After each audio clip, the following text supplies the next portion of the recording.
बिस्मिल्लाहिर्रहमानिर्रहीम। मुदस्सिर अलवी आपका होस्ट आपकी खिदमत में हाजिर है। नाजरीन, इंडिया हमेशा से इंडिया का वतीरा रहा है कि अपनी कोई भी नाकामी, कोई भी सुखपी जो है उसका इल्ज़ाम जो है वो पाकिस्तान पर लगा देता है बिना सोचे समझे। और हमेशा की तरह एक फॉल्स फ्लैग ऑपरेशन हुआ इंडियन ऑक्यूपाइड कश्मीर पहलगाम में, जहाँ पे जो है वो कुछ अफराद जो है हलाक 26 लोग जो है वो हलाक हुए। और उसका बगैर तहकीक किए इल्ज़ाम फौरी तौर पर चंद घंटों में इल्ज़ाम पाकिस्तान पर लगा दिया गया। और कुछ इक़दाम जो है चंद ही घंटों में ऐसे इक़दाम लिए गए जो किसी की सोच समझ में ना थे, बल्कि बेवकूफ़ी पे मबनी थे और इंटरनेशनल लॉ के ख़िलाफ़ भी थे। और इसमें एक बहुत बड़ा जो स्टेप था, और मैं कहता हूँ शायद इस दहाई की सबसे बड़ी खबर भी थी, कि सिंध ताश माहदे का यकतरफा तौर पर जो है उसको ख़त्म करना।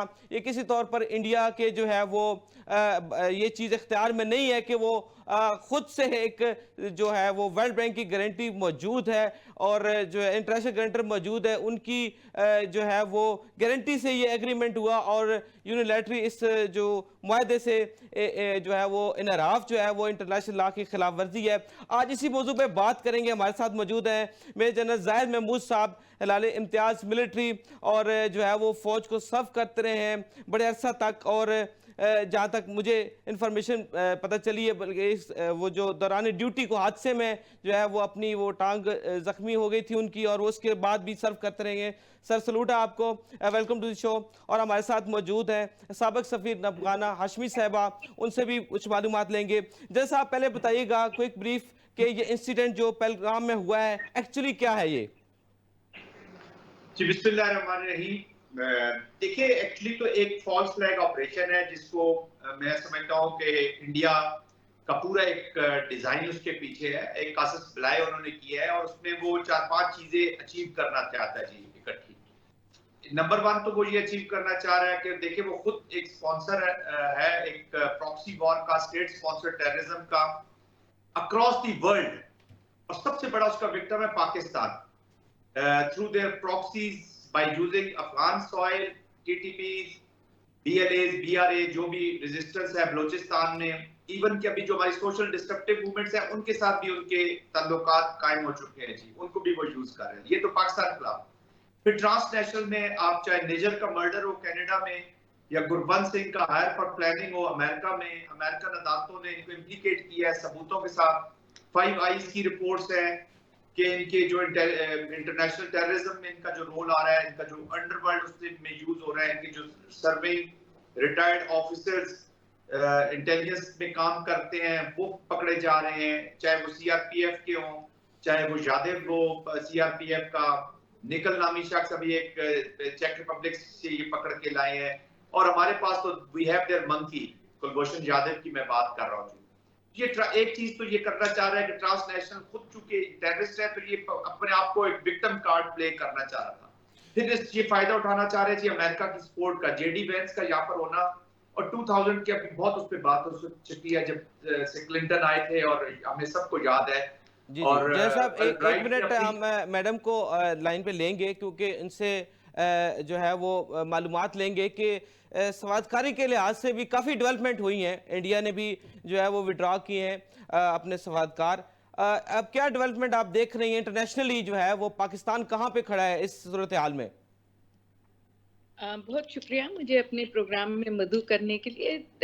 देखिए, ये एक बहुत अफसोसनाक रद्द अमल है और बहुत अफसोसनाक अफकोर्स बात है कि इंडिया जब भी किसी मुश्किल में नज़र आता है, चाहे वो उसकी अंदरूनी मुश्किलात हों या बैरूनी मुश्किलात, तो इसी किस्म के कोई भोंडे फॉल्स फ्लैग ऑपरेशंस करके और उसकी सारी जिम्मेदारी वो पाकिस्तान की झोली में डालने की कोशिश करता है।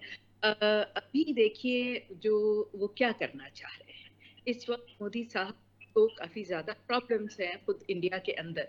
38 प्रोविंसेस में उनकी इंसर्जेंसीज चल, और जो उनकी पिछली 10 सालों की आप हुकूमत देखें और उसकी पॉलिसीज देखें, तो उसके नतीजे में आप देखा कि उनका थर्ड टर्म में जो ख्याल था कि उनको बहुत ज़्यादा मेजॉरिटी मिलेगी, वो नहीं मिल पाई। इस वक्त वो एक कोalition गवर्नमेंट में है और काफ़ी ज़्यादा जो हिंदुस्तान के अपने लोग हैं वो अब उनकी पॉलिसीज पे बहुत ज़्यादा तनकीद कर रहे हैं।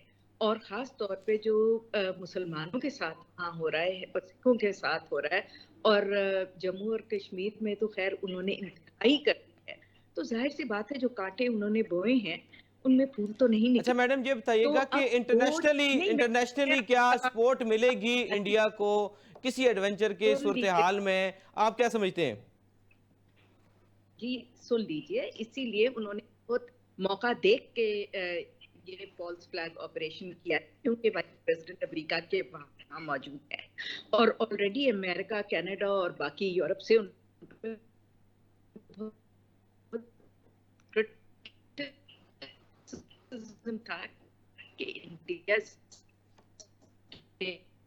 स्पॉन्सर की इस वक्त उन पे हैं, तो वो जैसे जाहिद ने कहा कि उन्होंने ये बड़ा अच्छा मौका एक सिंपैथी गेन करने के लिए, और क्योंकि अमेरिका के भी ताल्लुकात हमसे बेहतरी की तरफ जा रहे हैं, तो वो ये मैसेज देना चाह रहे हैं कि जी यहाँ इस खित्ते में जितनी परेशानियां हैं, जितनी मुश्किलें हैं और पीस नहीं आ रही, वो पाकिस्तान की वजह से आ रही है और पाकिस्तान स्टेट स्पॉन्सर्ड टेररिज्म। और वो चाह तो ये रहे थे कि जेडी वांस जो है वो वहां खड़े हो के उनकी सरजमीन पे ये कहते हैं इसमें पाकिस्तान इन्वॉल्व है, जो कि उन्होंने नहीं कहा। उन्होंने कहा कि ठीक है हम इंडिया के साथ हैं टेररिज्म के हवाले से, लेकिन क्योंकि कोई अभी एविडेंस नहीं उन्होंने पेश किया, तो इस तरह की कोई इररिस्पॉन्सिबल बात यूएस वाइस प्रेसिडेंट ने नहीं की। जहां तक सिफारतकारों का ताल्लुक है, तो मैं आपका वाजे करती चलूं कि उन्होंने बड़े जानबूझ के ये किया है कि जिनको पर्सोना नॉन ग्राटा करार दिया है, जिनको नापसंदीदा शख्सियत करार दे के मुल्क से निकलने को कहा है, वो हमारे डिफेंस फोर्सेस के अटैचेस है। और हमने भी रेसिप्रोकेट किया। तो उनका मकसद क्या है ये करने से? उनका मकसद ये करने से डायरेक्टली एक बहुत गलत फिंगर पॉइंटिंग करना है कि जी पाकिस्तान इन्वॉल्व है और उसका ये सारे ऑपरेशंस के आप पीछे मैडम क्या समझते हैं कि आपको हाल ही में पाक ये अमेरिका गलत ताल्लुकात में बेहतरी देखी गई है और अमेरिका ये मान चुका है कि पाकिस्तान दहशतगर्दी के खिलाफ जो है वो जंग जीत रहा है और उसके इकदाम जो है बड़े मस्बत हैं, और इस सूरत हाल में इंडिया का इल्ज़ाम लगाना, और क्या समझते हैं इसको, इस नज़र में?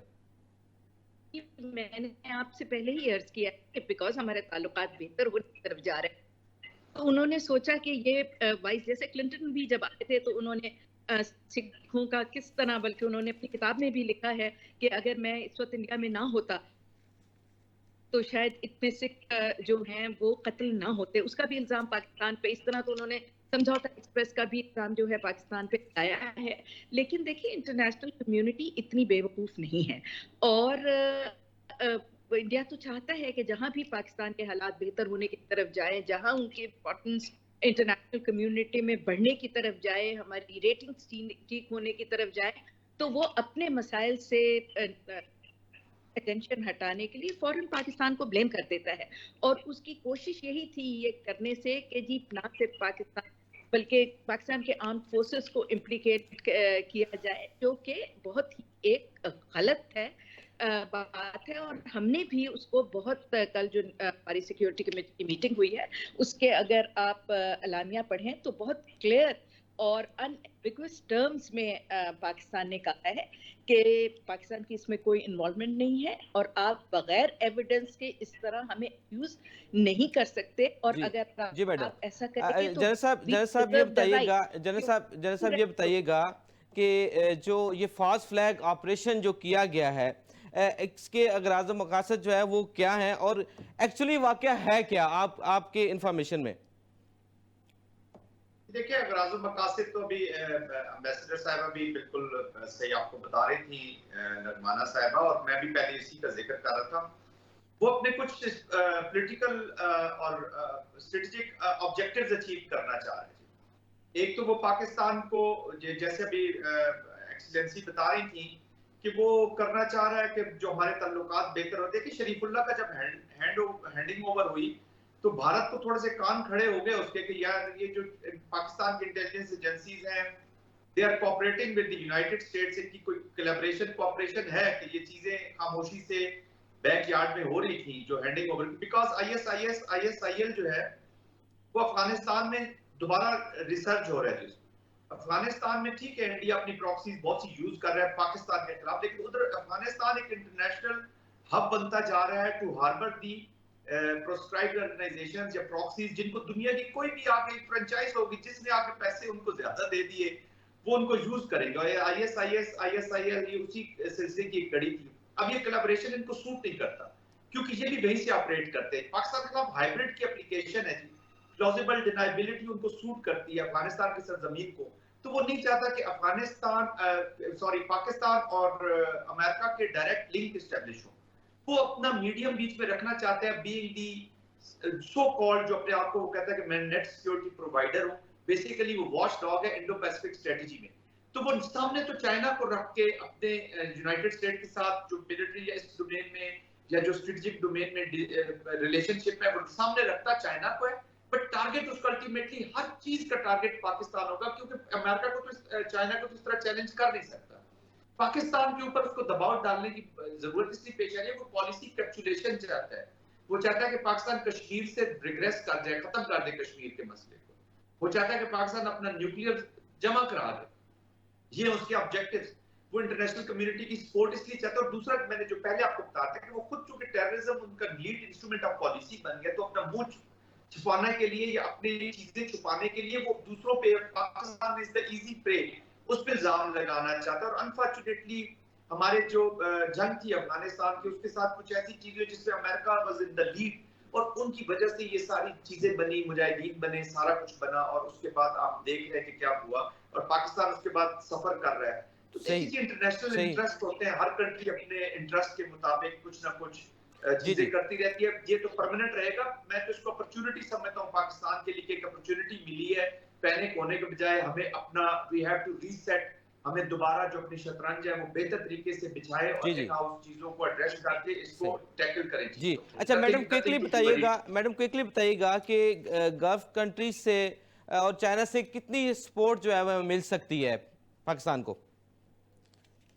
देखिए जी, सपोर्ट पाकिस्तान की गल्फ कंट्रीज हमारी ब्रदर ममालिक है और उन्होंने हर मुश्किल वक्त में हमारा साथ दिया है। और चाइना के साथ तो हमारी स्ट्रेटेजिक कोऑपरेशन है, और चाइना भी इंडिया दहशतगर्दी से किसी न किसी तरह मुतासिर होता है, इसलिए कि वो जो उनके ईस्ट तुर्किस्तान का प्रॉब्लम है और के जो टेररिस्ट हैं उनको भी इंडिया सपोर्ट करता है अफगानिस्तान में।